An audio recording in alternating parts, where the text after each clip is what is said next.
தமிழ்நாடு சீருடை பணியாளர்கள் தேர்வு வாரியத்தால் தேர்வு செய்யப்பட்ட 750 பேருக்கு பணி நியமன ஆணைகளை முதலமைச்சர் மு.க.ஸ்டாலின் வழங்கினார். தமிழ்நாடு சீருடை பணியாளர்கள் தேர்வு வாரியத்தால் அண்மையில் நடத்தி முடிக்கப்பட்ட தேர்வுகள் மூலம் 621 காவல் உதவி ஆய்வாளர்கள், 129 தீயணைப்பு நிலைய அதிகாரிகள் தேர்வு செய்யப்பட்டனர்.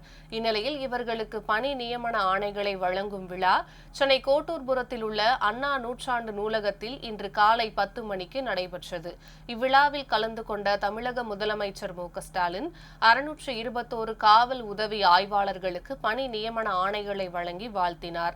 மேலும் தமிழ்நாடு சீருடை பணியாளர் தேர்வு வாரியத்தால் தேர்வான 129 தீயணைப்பு நிலைய அதிகாரிகளுக்கும் முதலமைச்சர் மு.க.ஸ்டாலின் பணி நியமன ஆணைகளை வழங்கி சிறப்புரையாற்றினார்.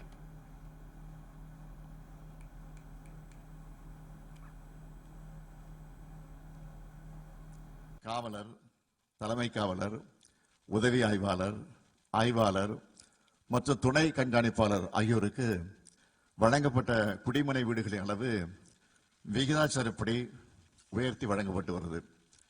இன்னும் சில டேட்டாக்களை சொல்றேன். எஸ்எஸ்எல்சி +2ல டாப் 10ல வந்த நம்ம காவலர்களின் குழந்தைகள் 2493 பேருக்கு நம்ம ஆட்சியில 1,33,00,000 ரூபாய் பரிசு தொகை வழங்கப்பட்டிருக்கு.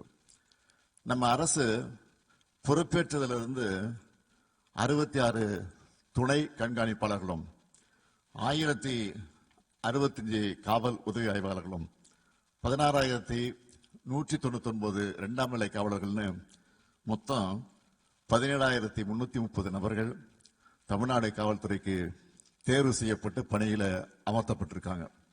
மேலும்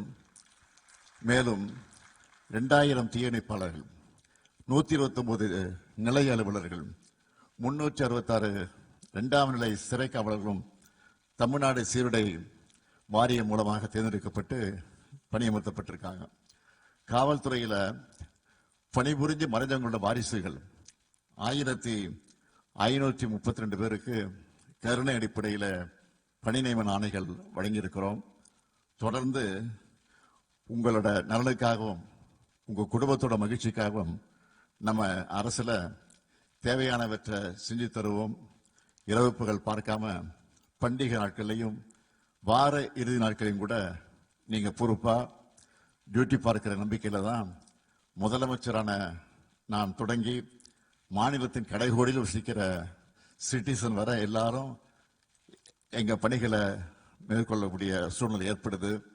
அதனால இந்த துறையோட முக்கியத்துவம் என்ன, உங்க வேலையோட பொறுப்பு என்ன, உங்க காக்கி உடையோட மரியாதை என்னன்னு முழுமையா உள்வாங்கி மக்களுக்கு சேவையாற்றணும். மாநிலத்தின் அமைதியை தொடர்ந்து காப்பாற்றணும்.